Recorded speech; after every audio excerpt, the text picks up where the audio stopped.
Hello, a very good morning to all of you. Welcome to my channel NG medicals. इससे पहले वाली video में हम लोगों ने part 1 of hyperemesis gravidarum discuss कर लिया था, जिसमें हम लोगों ने इंट्रोडक्शन, डेफिनेशन, देन उसके causes, risk factors, clinical manifestations and pathophysiology, इतनी सारी चीज़ें डिस्कस की थी। Now we are going to see the diagnostic evaluation, medical management, nursing diagnosis, prevention and complications in this video. तो जैसा कि मैंने आपको पिछले वीडियो में भी बताया कि हाइपर मीन्स होता है बहुत ही ज़्यादा इंक्रीज्ड, एमेसिस मीन्स होता है वॉमिटिंग एंड ग्रेविडरम मीन्स होता है ड्यूरिंग प्रेगनेंसी। ठीक है, तो जैसा कि हमें पता है कि ड्यूरिंग प्रेगनेंसी नोजिया वॉमिटिंग आता है लोगों को। कब तक आता है? 3 महीने तक आता है। ओके, लेकिन यहाँ पे क्या प्रॉब्लम आ रही है कि वो नोजिया वॉमिटिंग जो आ रहा था वो अब सीवियर कंडीशन में आ चुका है, सीरियस हो चुका है। ठीक है, तो 3 महीने से ज़्यादा जब बियॉन्ड चला जाएगा, it will converted into hyperemesis gravidarum, यानी कि ड्यूरिंग प्रेगनेंसी जो एमेसिस थी, जो वॉमिटिंग थी, वो अब हाइपर हो चुकी है। That is a disease. Okay, तो चलिए देख लेते हैं इसका डायग्नोस्टिक इवैल्यूएशन। मैंने आपको पहले ही बता दिया था कि इसके रीजंस अभी एग्जैक्ट क्लियर नहीं हुए हैं, कॉजेस क्लियर नहीं है, बट हाँ HCG लेवल की वजह से और बहुत सारे हार्मोन्स जैसे ईस्ट्रोजन, प्रोजेस्टेरोन हार्मोन डिस्टर्ब हो रहे हैं उसकी वजह से, या डाइटरी प्लान आपका अच्छा नहीं है उसकी वजह से, या प्राइमी ग्रेविडा हो, ये सारी चीज़ों की वजह से ये प्रॉब्लम आ सकती है। अब हम देख लेते हैं कि ऐसे कौन कौन से डायग्नोस्टिक इवैल्यूएशन है जिसके थ्रू हम इसके बारे में क्लियर पता लगा सकते हैं। सबसे पहले एज ऑलवेज पेशेंट आएगा तो आप हिस्ट्री कलेक्शन करोगे।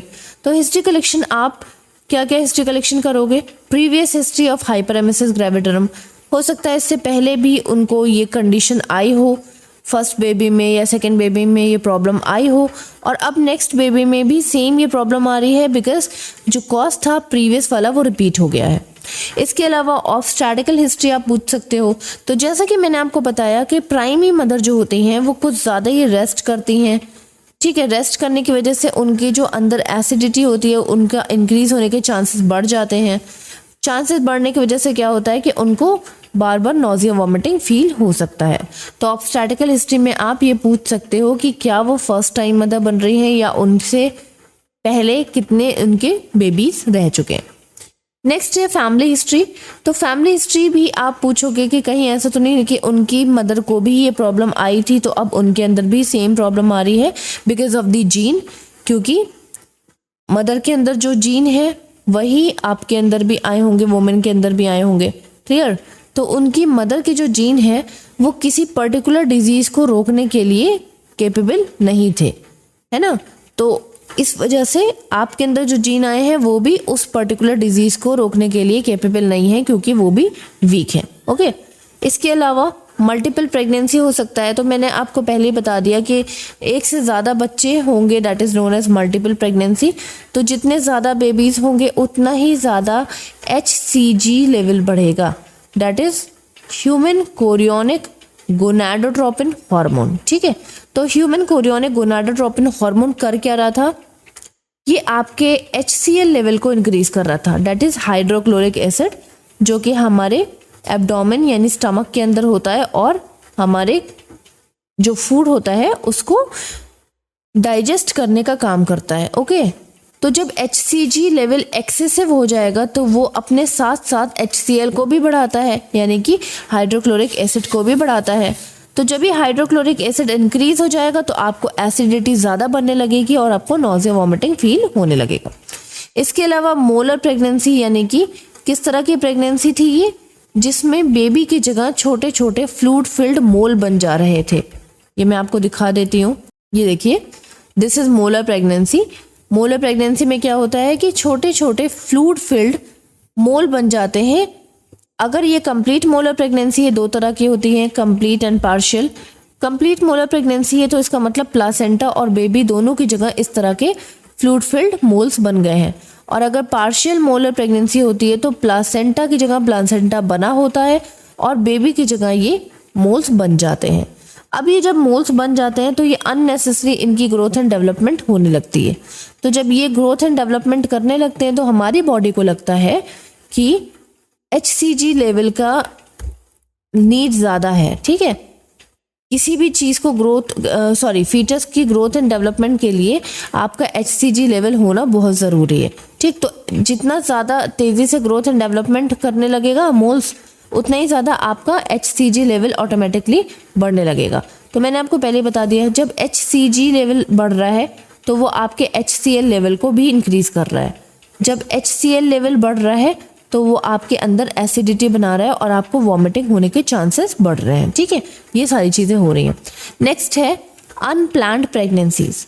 तो जब मदर कोई प्लान्ड प्रेगनेंसी नहीं करती है और सडन प्रेग्नेंट हो जाती है, तो क्या पता उसका हेल्थ स्टेटस कैसा है, क्या पता वो एनीमिक हो, क्या पता उसकी जो इससे पहले किसी क्रोनिक डिजीज से होके गुजरी हो, है ना, क्या पता उसके इंटरनल ऑर्गन वीक हो। तो जब इंटरनली और एक्सटर्नली दोनों तरह से वीक है तो उसका प्रॉपर डाइजेशन नहीं हो पाएगा, है ना। और साथ ही साथ प्रेगनेंसी में फूड की क्वांटिटी ज़्यादा बढ़ जाती है, खाने पीने की जो आदत होती है वो भी बढ़ जाती है। हो सकता है उसकी वजह से डाइजेशन प्रॉब्लम आए और हाइपरएमेसिस ग्रेविडरम की कंडीशन आ सकती है। तो ये सारी चीज़ें आप हिस्ट्री कलेक्शन में पूछ लोगे। नेक्स्ट आपको देखना है फिजिकल एग्जामिनेशन, जिसमें आप हेड टू टू एग्जामिनेशन देखोगे। उससे पहले हम वाइटल्स चेक करेंगे। टेम्परेचर आपको राइज मिलेगा, क्यों? क्योंकि फ्लूइड और इलेक्ट्रोलाइट डिसबैलेंस हो रहा है। पल्स भी आपको राइज मिलेगी because of the increasing in the temperature. Respiration आपको थोड़ा सा फास्ट मिलेगी, क्यों? क्योंकि वीक हो गई है बॉडी, ठीक, तो वो तेज तेज ब्रीथ करेगी। बीपी आपको डिक्रीज मिल सकता है, क्यों? क्योंकि डिहाइड्रेशन का केस है, फ्लूइड और इलेक्ट्रोलाइट इम्बैलेंस हो रहा है। तो हमें पता है कि हमारा जो ब्लड है वो 92% वाटर से मिलके बनता है, ठीक है। तो जब वाटर की मॉलिक्यूल्स की कमी हो रही है तो ब्लड में भी वाटर की कमी हो जाएगी। जब ब्लड में वाटर की कमी हो जाएगी तो जो ब्लड का फ्लो है वो डिक्रीज हो जाएगा, स्लो हो जाएगा। तो वही तो है ना आपका ब्लड का प्रेशर, ठीक है। तो ब्लड का प्रेशर डिक्रीज क्यों हो रहा है? क्योंकि ब्लड के अंदर वाटर की कमी हो रही है। अभी इसी ब्लड के अंदर मैं ज़्यादा वाटर डाल दूं तो ये बहुत तेज़ी से आगे बढ़ने लगेगा। सेम चीज़ है, इस वजह से बीपी डिक्रीज हो रहा है। अब हेड टू टू एग्जामिनेशन करोगे, सबसे पहले आपको देखना है फेस। तो सबसे मेन और मोस्ट इम्पॉर्टेंट जो डिहाइड्रेशन के सिम्टम होते हैं वो होते हैं आपके सनकन आइज, सोई सोई सी थकी हुई आंखें, कोटेड टंग, वाइट कोटेड टंग जिसमें सलाइवा नहीं दिख रहा है आपको, सिर्फ वाइट वाइट टंग दिख रही है, dry and cracked lips and pale और डल फेस। ये 4 आपके मेन सिम्टम है डिहाइड्रेशन के। तो फेस में आप क्या देख रहे हो? डलनेस देख रहे हो, मदर की एंजाइटी देख रहे हो, मदर डर गई है, मदर का पेल फेस देख रहे हो, है ना, येलोइश कलर का दिखेगा मदर का फेस हल्का हल्का। आइज में आप सनकन आइज देख सकते हो, टंग में आप कोटेड वाइट कोटेड टंग देख सकते हो। इंक्रीज थर्स्ट, उनको प्यास ज़्यादा लगेगी, क्यों? क्योंकि वाटर जो है वो बाहर निकल रहा है वॉमिटिंग के थ्रू। तो आपका ब्रेन क्या करेगा? आप अपनी बॉडी को मैनेज करने के लिए या डिहाइड्रेशन से प्रिवेंट करने के लिए बार बार आपको प्यास लगाएगा ताकि आप ज़्यादा से ज़्यादा पानी पियो, ओके। माउथ से स्मेल भी आ सकती है, क्यों? क्योंकि पूरा जो है आपको डिहाइड्रेटेड आप हो गए हो, साथ ही साथ कीटोन बॉडीज भी बढ़ गई हैं अंदर और वो हो सकता है उसकी वजह से माउथ से स्मेल भी आ सकती है। लिप्स आपको कैसे देखने को मिलेंगे? ड्राई।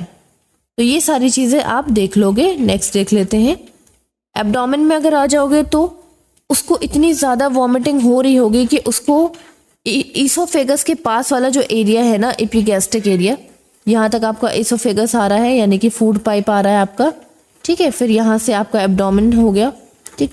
तो एब्डोमेन से जो भी चीज़ें बाहर निकल रही हैं तो वो इस एरिया में प्रेशर बहुत पड़ रहा है। जब आप वॉमिट करते हो तो आप ध्यान देना, आपको इस एरिया में बहुत प्रेशर पड़ता है ड्यूरिंग वॉमिटिंग, सडन जब आप वॉमिटिंग करते हो। तो इस वजह से वो पूरे दिन वॉमिटिंग कर रही है, इस वजह से उसको इस वाले एरिया में, जिसको हम एपिगैस्ट्रिक रीजन बोलते हैं, उसमें पेन हो गया है। साथ ही साथ पानी की कमी अंदर हो रही है तो कॉन्स्टिपेशन होना ही होना है, क्यों? क्योंकि पानी कम पियोगे तो कब्ज हो जाएगा। आपके इंटेस्टाइन, आपकी ये जो इंटेस्टाइन है, ठीक, अगर इसके अंदर पानी की कमी हो गई, मतलब पानी की कमी अगर हो गई तो ये इंटेस्टाइन ठीक से काम ही नहीं करेगी, है ना। और इसका काम क्या है? जो स्टूल आपका बना हुआ है, ये जो आपका स्टूल है यहाँ पे, इस स्टूल को आगे बढ़ाना, ठीक। तो तो कोई भी चीज़ को अगर आप थोड़ा सा लिक्विड कर दो तो वो आसानी से आगे बढ़ जाएगी, और अगर आप इसको सॉलिड एकदम कर दो, टाइट कर दो, तो इसके आगे बढ़ने की चांसेस डिक्रीज हो जाएंगी, बहुत कम हो जाएंगी। अंदर वाटर की कमी हो गई है तो ब्लड सप्लाई भी स्लो हो रही है, जैसे कि मैंने आपको बताया हाइपोटेंशन होगा, जिसकी वजह से इनके अंदर ऑक्सीजन की कमी होगी और ये ठीक से अपना काम नहीं कर पाएंगी, क्योंकि आपकी बॉडी के हर ऑर्गन को ऑक्सीजन चाहिए काम कंप्लीट करने के लिए। फिर नॉजिया वॉमिटिंग तो हो ही रही है, वो आपको दिख ही जाएगी। देन एक्सट्रीमिटीज आपको वीक दिखेंगे, पूरी अपर और and lower extremities, upper arm and lower extremities, lower legs आपको वीक देखने को मिलेंगे। जेनाइटल ऑर्गन में आपको यूरिन का कंटेंट डिक्रीज मिलेगा। यूरिन का कंटेंट डिक्रीज इसलिए मिलेगा क्योंकि पानी ही नहीं जा रहा है किडनी के पास, तो वो फिल्टर क्या करेगी, सारा फ्लूइड तो वॉमिटिंग के थ्रू बाहर निकल जा रहा है, किडनी के पास ज़्यादा कुछ जा नहीं रहा है, तो वो फिल्टर ही नहीं कर पाएगी ज़्यादा चीज़, तो यूरिन कम बनेगा। येलो कलर का यूरिन ज़्यादा देखने को मिलेगा इस तरह से, क्यों, क्योंकि पानी की कमी है अंदर। अब अगर इसमें मैं वाटर ऐड कर दूं तो इसका कलर जो हो जाएगा वो लाइट येलो कलर का हो जाएगा। इसी तरह से बॉडी में वाटर की कमी हो रही है, इस वजह से कलर इसका कैसा हो रहा है, पेल येलो कलर का हो रहा है। स्किन की अगर बात करें तो स्किन आपकी ड्राई देखने को मिलेगी, क्यों, क्योंकि फ्लूइड और इलेक्ट्रोलाइट डिसबैलेंस हो रहा है, जिस वजह से स्किन की इंटीग्रिटी यानी स्किन की जो क्वालिटी है वो डिक्रीज हो जाएगी। ठीक, उसके अलावा टेम्परेचर आपको बढ़ा हुआ देखने को मिलेगा, जो कि हम वाइटल साइंस में चेक कर चुके हैं।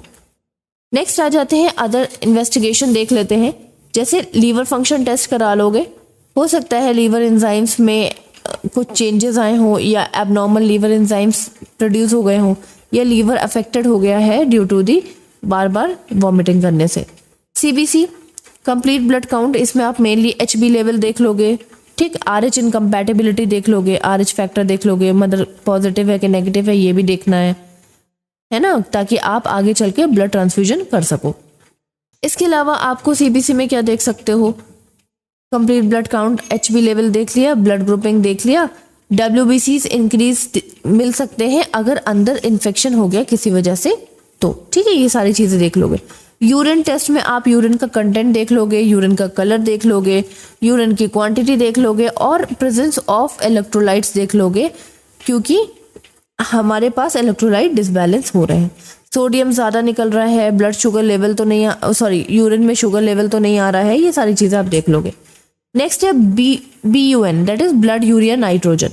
तो देखो, यूरिया नाइट्रोजन आपकी बॉडी के लिए हार्मफुल गैसेस होती हैं, ये सारी चीज़ें आपकी यूरिन से बाहर निकलती हैं। जब यूरिन कम बन रहा है तो यूरिया नाइट्रोजन भी बाहर ठीक से नहीं निकल पाएगा। जब ये बाहर ठीक से नहीं निकल पाएगा तो ये आपको ब्लड में देखने को मिलेगा। ठीक है, नेक्स्ट है आपका ECG। ECG हम इसलिए करा रहे हैं क्योंकि कंटिन्यूअस ब्लड प्रेशर डिक्रीज हो रहा है, कार्डियक का वर्कलोड बहुत ज़्यादा बढ़ रहा है, कार्डियक पे कोई इफेक्ट तो नहीं आ रहा है, कार्डियक की हेल्थ को देखने के लिए ECG करा लोगे। देन इलेक्ट्रोलाइट्स चेकअप कर लोगे, वही उससे पता चल जाएगा आपको, CBC और यूरिन टेस्ट से ही पता चल जाएगा। इसके अलावा मोस्ट इंपॉर्टेंट अल्ट्रासोनोग्राफी US करा लोगे।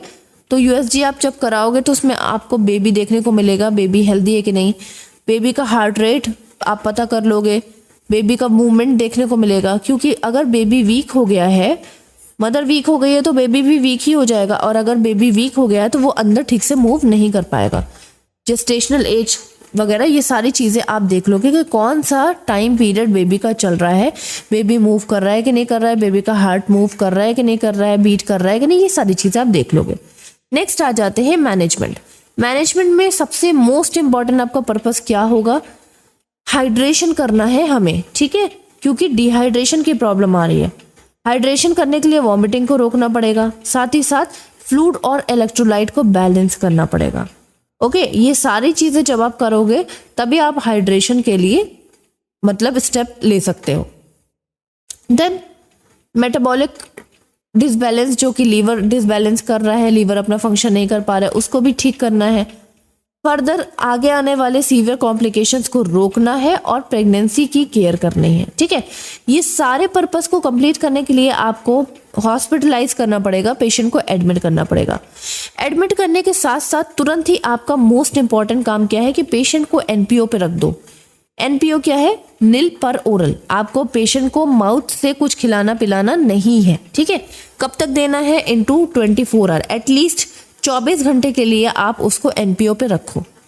अब क्वेश्चन ये उठता है कि जब आपने 24 घंटे के लिए उसको एनपीओ पे रख दिया है, देन आप उसको क्या दोगे? उसको तो वीकनेस हो जाएगी, तो उसकी जगह पे आपको आईवी इन्फ्यूजन देना होगा, आईवी फ्लूइड देना होगा। आईवी फ्लूइड दोगे, ठीक है, 24 आवर के लिए आप दोगे, ठीक। उसमें आपको क्या करना है, आईवी फ्लूइड में क्या दोगे? 5% डेक्सट्रोज और आरएल दे सकते हो, रिंगल लैक्टेट, ठीक है। कितना देना है ये देख लेते हैं हम लोग। टोटल फ्लूइड हमको 3 लीटर पर डे देना पड़ता है, ठीक है। तो 3 लीटर पर डे के हिसाब से 500 ml का आपका वो है, 500 ml का आपका बॉटल होती है, ठीक है। तो 3 बॉटल ये दे दोगे, 3 बॉटल आरएल के दे दोगे, हो गया 3 लीटर, ठीक। इस तरह से हम मैनेज करेंगे। इसके अलावा टोटल पेरेंटल न्यूट्रिशन दे सकते हो, TPN sorry, total parenteral nutrition दे सकते हो, ठीक। तो ये एक तरह का बैग होता है जिसमें हर तरह के न्यूट्रिटिव सब्सटेंस होते हैं, हर तरह की न्यूट्रिटिव चीज़ें होती हैं, और वो भी हम आईवी इन्फ्यूज़न के थ्रू देते ही देते हैं, ठीक है।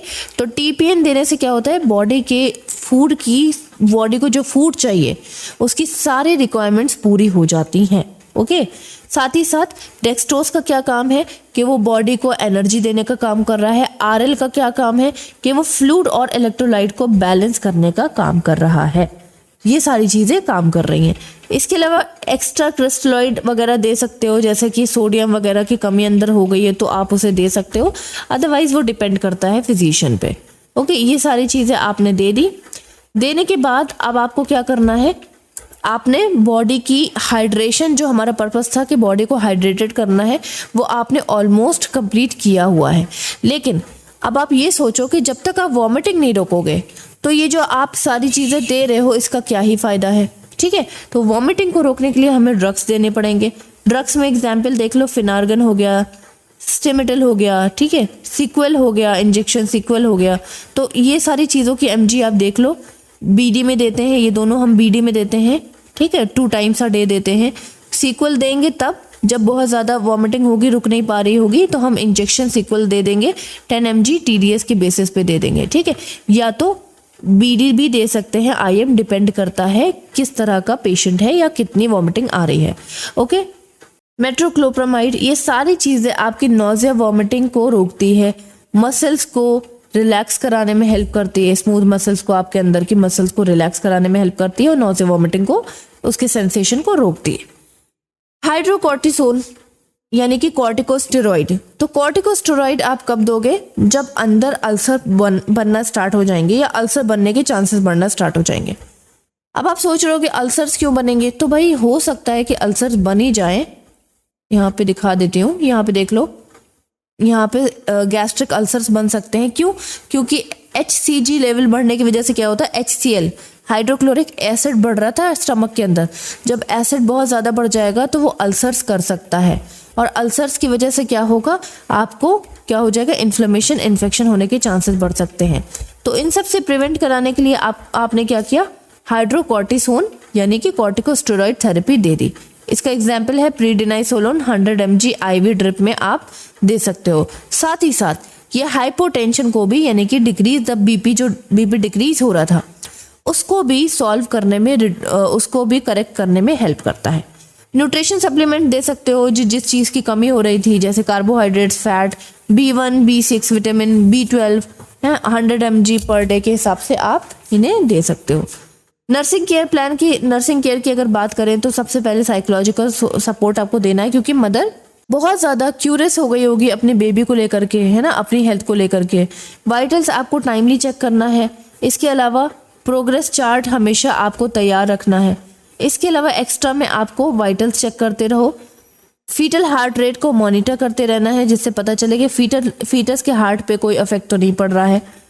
बेबी के वेट को भी चेक करते रहना है। देन एडिमा, कहीं पे एडिमा तो नहीं हो रहा है, फेस, आर्म, लेग्स, इन सारी चीज़ों पे एडिमा तो नहीं हो रहा है। एडिमा होने के बहुत सारे रीज़न हो सकते हैं।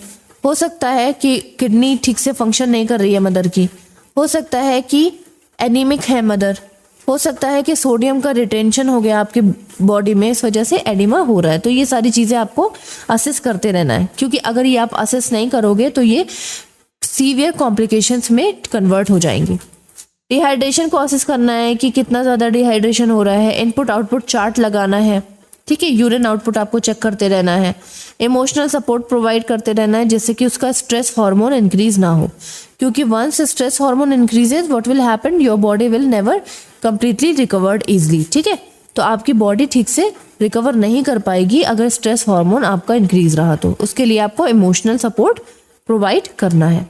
कॉम्प्लिकेशंस, सीवियर वॉमिटिंग के कॉम्प्लिकेशन को भी असेस करते रहना है कि कहीं ऐसा ना हो कि वॉमिटिंग सीवियर हो जाए और उसके कॉम्प्लिकेशंस भी सीवियर हो जाए। डेली ट्रीटमेंट जो चल रहा है उसको भी असेस करते रहना है कि सही टाइम पे चल रहा है, सही पेशेंट को दिया जा रहा है ना, ये सारी चीज़ें, सही ड्रग दी जा रही है कि नहीं दी जा रही है, सही तरीके से दी जा रही है कि नहीं दी जा रही है, ये सारी चीज़ें आपको देखना है। बाकी आप हेल्थ एजुकेशन देते रहोगे regarding disease condition and hospitalization. क्यों? क्योंकि पेशेंट का राइट होता है कि उसको जो भी ट्रीटमेंट दिया जा रहा है वो उसको पता होना चाहिए उसके बारे में। नेक्स्ट आ जाते हैं नर्सिंग डायग्नोसिस। तो नर्सिंग डायग्नोसिस में आप क्या क्या बना सकते हो?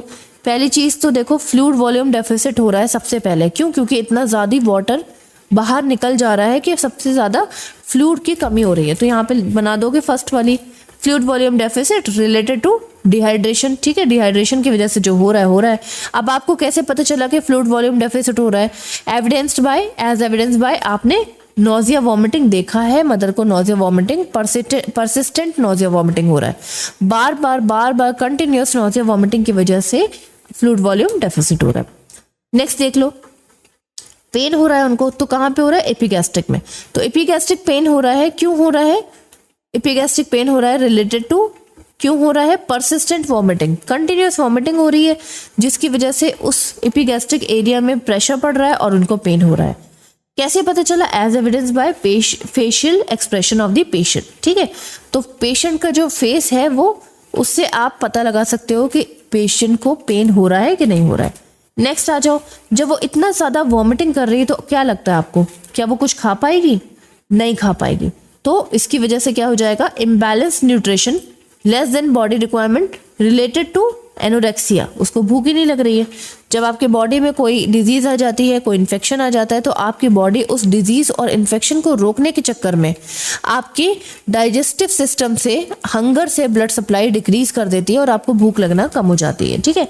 तो आपको एनोरेक्सिया हो रहा है इस वजह से, imbalance nutrition, less than body requirement related to anorexia. As evidence by, कैसे पता चला? लैक ऑफ न्यूट्रिशन इनटेक, वो खा ही नहीं रहा है। आपको ये चीज़ ध्यान रखनी है, पेशेंट खा रहा है कि टाइम पे नहीं खा रहा है, ये सारी चीज़ें आप ध्यान रखोगे। नेक्स्ट है, जब वो खाएगा नहीं तो वो वीक हो जाएगा, तो उसका क्या हो जाएगा? एक्टिविटी इंटॉलरेंस हो जाएगी, एक्टिविटी नहीं कर पाएगी। Activity intolerance related to weakness, ठीक है। कैसे पता चला? As evidence by decreasing daily activity, जो वो डेली एक्टिविटी, डेली वॉक करती थी खाने के बाद, डेली जो है अपनी केयर करती थी, कोम करती थी, वो ये सारी चीज़ें नहीं कर पा रही है because of the weakness. Next है, जब इतना ज़्यादा उसको पेन वगैरह हो रहा है तो क्या लगता है वो सो पाएगी? No. Disturb sleeping pattern related to persistent vomiting, बार बार वॉमिटिंग के लिए भाग रही है तो क्या वो सो पाएगी? एज एविडेंस बाय, कैसे पता चला? Awaking of the patient at night, patient जो है रात भर जाग रहा है, बार बार वॉमिटिंग के लिए भाग रहा है, तो क्या वो सो पाएगा? नेक्स्ट है, जब वो इतना ज़्यादा कॉम्प्लिकेशन में है तो क्या वो अपनी केयर कर पाएगी? नहीं। Self care deficit related to extreme morning sickness, बहुत ज़्यादा मॉर्निंग सिकनेस उसको हो रहा है, वो अपनी केयर नहीं कर पा रही है, उसको बार बार नोज़िया वॉमिटिंग हो रही है। As evidence by decrease in health status of the patient, उसका day by day health status अपने आप ही डिक्रीज होता चला जा रहा है। इसके अलावा जब उसकी हालत इतनी ख़राब हो रही है तो वो जाहिर सी बात है वो डर जाएगी। Anxiety related to fetal health, उसको ये लगेगा कि मेरी हेल्थ इतनी ख़राब है तो मेरे बच्चे की भी हेल्थ ख़राब हो सकती है, ठीक है। तो anxiety related to fetal health, as evidence by facial expression of the mother, हमेशा उसका फेशियल एक्सप्रेशन पे एंजाइटी देखने को मिलेगी। नेक्स्ट है डिस्टर्ब कोपिंग पैटर्न, जब वो इतना ज़्यादा डरी हुई है तो कोप कर नहीं पाएगी, मतलब उभर नहीं पाएगी उस प्रॉब्लम से। Disturb coping pattern related to physical and emotional stress, physically वो बीमार है और इमोशनली वो अपने बेबी को लेकर के टेंशन में है, ठीक है। As evidence by anxious look of the patient, डरी हुई है देखने से, तो उससे आपको पता चलेगा कि हाँ पेशेंट कोप अप नहीं कर पा रही है। लास्ट है आपका knowledge deficit related to lack of information about the treatment, उसको ट्रीटमेंट का इन्फॉर्मेशन नहीं, इसलिए उसकी नॉलेज डेफिसिट हो गई है, डिक्रीज्ड है of the hyperemesis as evidence by questioning technique of the patient. घबरा के वो डिफरेंट टाइप के क्वेश्चन पूछ रही है, इससे लग रहा है कि उसको नॉलेज अभी नहीं है। ठीक है, इसके अलावा प्रिवेंशन, क्या प्रिवेंशन कर सकते हो? जब आपको पता है कि पिछली बार आपको हाइपरएमेसिस ग्रेविडरम हुआ था, या आपकी फैमिली में ये हिस्ट्री हुई थी, या आपको लग रहा है कि हो सकता है कि मेरे साथ और कोई कॉम्प्लिकेशन हो जाए, आपको फ्रीक्वेंट डाइट लेनी है। ठीक है, मील लेना है, उसके अलावा ब्लैंड फूड लेना है, इस तरह के बहुत ज़्यादा हैवी नॉन डाइजेस्टेबल फूड नहीं लेना है जो कि प्रॉब्लम करे डाइजेशन में। ठीक है, इसके अलावा नोजिया वॉमिटिंग को इम्प्रूव करने के लिए आप आयरन सप्लीमेंट्स ले सकते हो। आयरन का क्या काम है, वो आपके अंदर एनर्जी प्रोवाइड करेगा। ठीक है, आयरन इंक्रीज करेगा। ठीक, HB लेवल आपका सही होगा तो आपकी ऑक्सीजन सप्लाई भी अच्छी रहेगी। ऑक्सीजन सप्लाई अच्छी रहेगी तो आपके इंटरनल ऑर्गन हेल्दी रहेंगे, अच्छा सा डाइजेशन भी फॉलो कर पाएंगे। ठीक है, तो इस वजह से ये सारी चीज़ें आपको फॉलो करनी है। इसके अलावा प्रेशर पॉइंट पे आप फोकस कर सकते हो, जैसे रिस्ट पे ये वाला जो प्रेशर पॉइंट होता है ये नोजिया वॉमिटिंग को रोकने के लिए होता है। ठीक, इसका काम क्या है कि मसल्स को रिलैक्स करके रखता है और इंटरनली आपका नोजिया वॉमिटिंग अपने आप ही रुक जाता है। ठीक, तो ये सारी चीज़ें, साथ ही साथ डाइट में आपको विटामिन, कार्बोहाइड्रेट्स, प्रोटीन्स, ये सारी चीज़ें लेते रहना है। अगर ये सारी चीज़ें आप फॉलो नहीं करोगे तो प्रॉब्लम बहुत सीवियर हो जाएगी और वो कॉम्प्लिकेशंस में कन्वर्ट हो जाएगी। फॉर एग्जांपल न्यूरोलॉजिकल कॉम्प्लिकेशंस आ सकते हैं, मतलब स्ट्रेस इतना बढ़ सकता है कि कॉग्निटिव डिसफंक्शन हो सकता है, स्ट्रेस हार्मोन की वजह से डिसओरिएंटेशन हो सकता है, मदर को बहुत ज़्यादा टेंशन रह सकती है, ये सारी प्रॉब्लम्स आ सकती हैं। एब्डोमेन में स्ट्रेस अल्सर्स आ सकते हैं, मैंने आपको पहले ही बता दिया। जब HCl level, hydrochloric acid level बढ़ जाएगा तो वो आपके पेट में अल्सर कर सकता है। इसके अलावा इसोफेगस में टीयर हो सकता है, इसोफेगस में इंजरी हो सकती है। क्यों? क्योंकि बार बार जो वॉमिटिंग आ रही है ना, तो वो कहाँ से आ रही है, एब्डोमेन से कंटेंट निकल रहा है और आपके ये वाला जो एरिया है इसोफेगस, जो आपकी फूड पाइप है, यहाँ से निकलता हुआ जा रहा है। तो इसोफेगस आपका सॉफ्ट होता है, हो सकता है बार बार एसिडिक कंटेंट जाने की वजह से ये यहाँ पे आपका कट लगा दे, कट हो जाए आपको। ठीक, इसके अलावा जॉइंडिस हो सकता है, लीवर में बहुत ज़्यादा अफेक्ट हो जाएगा तो जॉइंडिस हो सकता है। कन्वल्जन्स और कोमा आ सकते हैं अगर ब्रेन डिसफंक्शन करने लगा तो। रीनल फेलियर हो सकता है जब अगर आप मैनेज नहीं कर पाए हाइपरएमेसिस और आपकी जो यूरिन है कंटेंट वो अच्छे से नहीं बन पा रहा है। ठीक है, और रीनल का लोड बढ़ रहा है। So this is all about the hyperemesis gravidarum. If you are having any doubt please ask me in a comment box. इसके अलावा अगर आपको मेरी वीडियोस अच्छी लगती हैं, क्लासेस अच्छी लगती हैं, नोट्स अच्छे लगते हैं, या मेरा एक्सप्लेनेशन अच्छा लगता है, कुछ भी अच्छा लगता है, तो मेरे वीडियो को लाइक कीजिए, चैनल को सब्सक्राइब कीजिए और सबको शेयर कीजिए। चलिए मिलते हैं नेक्स्ट वीडियो में। Bye bye, take care, have a nice day.